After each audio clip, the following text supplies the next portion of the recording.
What's up and welcome to Stacking Dubs. I'm your host, Chris Chinn. Follow me on Twitter at Stacking Dubs.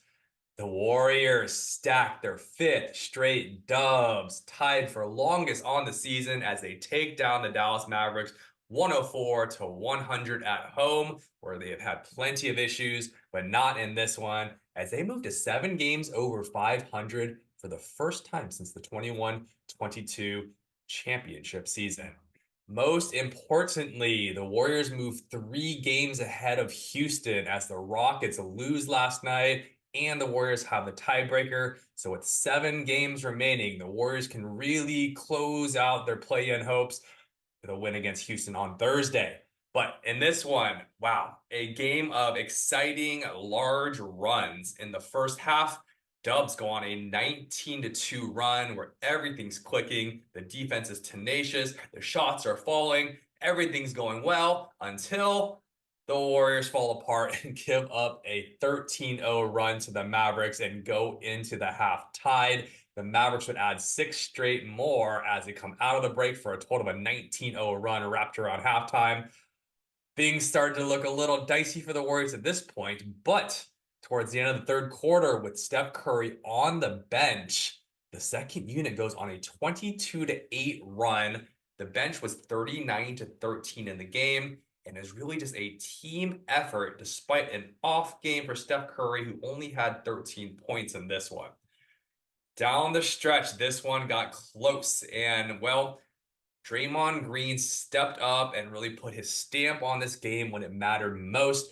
Basically dominated the last 2 minutes of the game, had 2 driving layups that both were goaltended, count the buckets, had the defensive play of the night when he basically did 4 consecutive, just great defensive moves, maneuvers, decisions, all sandwiched in about 3 seconds of play. Kyrie Irving, coming off of a pass from Luka Doncic, attacks the rim. Dre shows, forces Kyrie to pass to Daniel Gafford. Dre gets away from Kyrie, recovers to swat Daniel Gafford at the rim. Not only does he block him, he gets the subsequent steal of Tim Hardaway on the rebound and then saves the ball in bounds. Moments later, Draymond Green, a driving layup to cement the win. Absolutely great finish to this game for Draymond Green. We're not even going to mention the potential traveling call on Klay Thompson because it wasn't called. And for once, the Warriors catch a break at the end of this one and ice the game. Well, in this one, what really stood out to me was the defensive effort. And this is despite Luka Doncic's 30-point triple-double, Kyrie Irving's 27 points. Despite all that, the Warriors played great defense, surrendered no more than 27 points in any single quarter in this one, had active hands, especially Steph Curry, one of his best defensive games in a while. Just hands in passing lanes, deflections, getting a lot of blocks. Most importantly, the biggest bugaboo for the Warriors all year has been over-helping on drivers, only to surrender wide open threes. That didn't happen in this one outside of that 19-0 run. Great defensive focus to not collapse. Maybe it took playing an elite passer like a Luka Doncic to really force the Warriors to hone in and to stay focused and stick to their man on the perimeter. But I thought in the second quarter, there was probably a 7-8 minute stretch, what was maybe the best defensive stretch, especially by our bench unit this entire season, led by GP2, who was a great dose of energy, intensity, came right into this game and just started bugging Luka. You could see Luka, even before the ball was inbounded, just couldn't help but laugh on just how much GP2 was being a pest. I love to see it. That all goes very much in sync with what I've been saying about playing with force and playing aggressively. The Warriors defensively have been very good since their bereavement break in early January. Since the return of Draymond Green and off of that 1 week break that we took, the Warriors have played 35 games, which is almost half of a season here. Their defense is 5th rated in the NBA in that time, 4th in overall net rating. Their offense is 9th, and in that time, they are 23-12. So great stuff. The Warriors have shown that they can be an elite team, a contending team for almost half of a season now. And we continue to keep that foot on the gas, keep the defensive intensity going. as we head into the playoffs and where every single game is going to matter tenfold. This game was full of a lot of predictable aspects in terms of blown double-digit leads. I hate to say it, but all year long, Warriors have gotten up double digits, then they just lose their focus, especially at home. In this one, it happened twice. Right? In that first quarter, we already talked about it. We got up 13 at that point. Then it's followed by subsequent 5 turnovers and 2 just terrible shots that were taken or blocked. That then they gave up 3 or 4 just wide open threes, and Mavericks basically had a nice shoot around session for a few minutes, closed the gap, tied the game heading into half. This has just been the trend of the Warriors all season long, is just taking the foot off the gas on both ends of the court, turning the ball over, losing confidence once this happens. And it seems like there's no end in sight. This drought just continues. Can't stop the bleeding on the defensive end. Can't turn off the faucet. But to the Warriors' credit in this one, they hung that hat on that defensive intensity and it kept them in the game, limited the damage. They were able to find some buckets outside of Steph Curry. And that's why they won the game tonight. Player of the game tonight, none other than Andrew Wiggins. 23 points in this one. A lot of big buckets for the Warriors. Was an efficient 50% from the field. I gotta say, I'm gonna knock on some wood as I say this. I think his three-point shot is back. It's been looking good. There's no more of this clanking off that front iron. He's getting some lift in that shot. For the most part, most shots look online, dead center. Since he returned from his absence 13 games ago, I'm taking out the first 2 games. He only played like 10 to 15 minutes, but in the 13 past games, he is shooting 40% from 3 on 55 attempts. Pretty decent sample size. And if we're going to go back even further, we'll go back 19 games. He's shooting 44% from 3. Again, that's almost a quarter of the season, large enough sample size to say I think that shot is back to what it was the past couple years, and hopefully the first half of this season was the anomaly. Most importantly, I like to see his aggressiveness back. He's attacking the hoop. He's attacking that mid-range. Didn't get a ton of shots to fall. Did get that baseline floater at the very end of the game in the final minute to ice the game. Got that to fall. Aggressiveness has been back. But, and I say this because I know it's not the best timing. He just had a great game. I don't want to take him down. But just what I've been noticing, it's the finishing ability for Wiggins. It just hasn't really been there this year. It starts with the hand always, but a very loose handle this year. So many just kind of cradles, dribbles, just kind of looseness with the ball. But he really needs to evolve his craftiness and his creativity as he attacks the hoop. And I mean, honestly, I think he's leaving 2 or 3 layups, so 4 to 6 points just on the rim every game. You saw it tonight. There were a couple where he got fouled, should have finished, sits on the front rim. Had another one, he kind of puts his shoulder in, elevates, comes up a little bit short. He has just so much more room to just add and get back to that 17, 18 points per game mark. He just finishes a bit better. Wiggins really just, the 3 moves he likes the most. First is that little hurricane move, right? Where he's driving to his right. It's kind of a reverse pivot spin move, and he just kind of drop steps and goes up. It's been an effective move, but that's only going to work at most maybe once a game. It's a big move. It's predictable once you've kind of seen it. The Euro step he used to use a bit more, and it was effective, but he became a little bit reliant on it. But the Euro step is probably his most consistent move attacking the hoop. And then the other one is just when he's kind of at the top of the key, and he's getting a screen, he likes to reject the screen. And he does get separation and gets going to the hoop from there. But then I still have problems with him finishing. That left hand has just been non-existent. Although, as I was taking my notes on his finishing ability, he did have a great left-handed finish in this one. I would love to see that more consistently.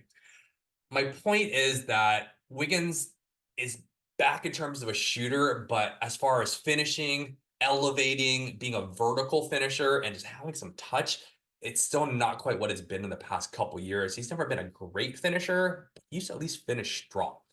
Not as much this year. I think that I have this theory, and I could be overstepping myself here, but it kind of relates to the personal issues Wiggins was having last year and also this year. And I think about his off season. I don't know if he really played that much basketball in the offseason. I don't know if he did, all the workouts, the weightlifting, the explosive training that a lot of these players, especially the youngest players in this league, do. It just seems like he doesn't elevate as much as he has in the past. He's just not as strong. His just kind of touch and feel for the game isn't quite there as much. Could also explain why he didn't shoot very well from three to begin the season. I hate to put that on him and to make assumptions, but I guess the excuse is there, right? If you're dealing with personal things in your life, I could totally understand why you're maybe not as focused on your profession, your job, whatever the case may be in that off season. So it's not at all me trying to throw shade at Wiggins, but it's just my theory that hey, maybe he was still dealing with stuff in this off season, and because of that is why his play has been struggling a little bit. And I think hopefully it's coming around, but as terms of finishing, that's what's going to need to get there if the Warriors really want to make a true run. They are going to go as Wiggins can elevate his scoring, elevate his game. You saw it tonight, the flashes of what he can be. He could be a mid 20-point scorer when he has all things going and the shots falling. I will settle for him getting to a nice consistent 17, 18 shots. And that starts with making your layups and finding ways to finish at the rim.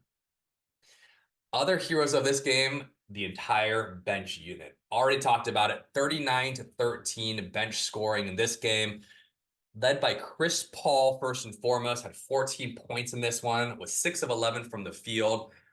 Great in terms of closing quarters. End of the first quarter, hit a couple threes, I believe. End of the third quarter, had 5 straight points, made a few great plays, had some good passes as to close the quarters to find open shooters.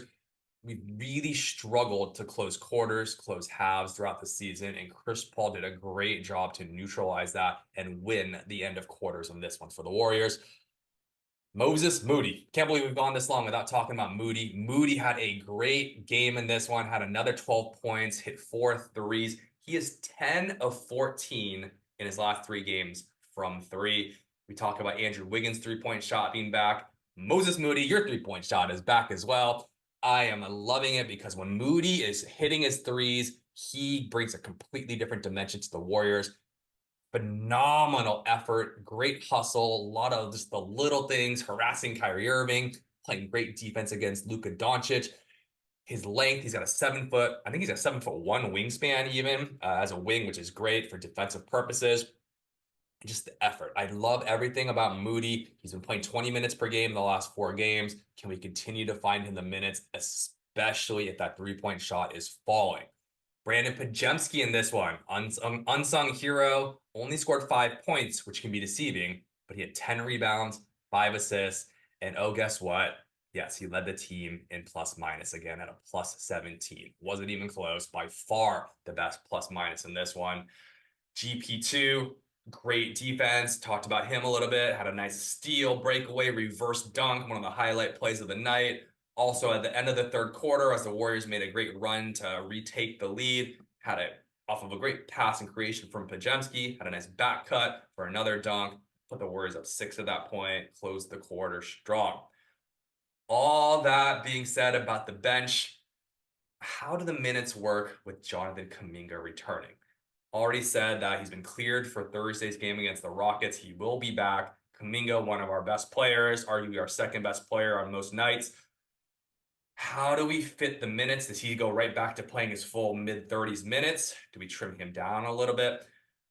I've always said Kuminga needs to play as many minutes as possible, but this 5-game win streak has really shown some things. The Warriors have had a defensive rating of 102.9 during this win streak. 102.9. That is insanely good. I would be shocked that there's another team in the NBA that's been better defensively in that span. Warriors defense has been great with Kuminga out. I don't know if it's because he's been out. It's really hard for me to get a grasp on Kuminga's defense. I can tell you right now, he's not a great off-ball defender. One of the biggest gripes I have is when Draymond Green goes to leave and help another defender, which is what he does best. You have to help the helper, right? Draymond Green vacates. Kuminga oftentimes is the one that needs to fill and take Draymond's man for defensive rebound or just a contest.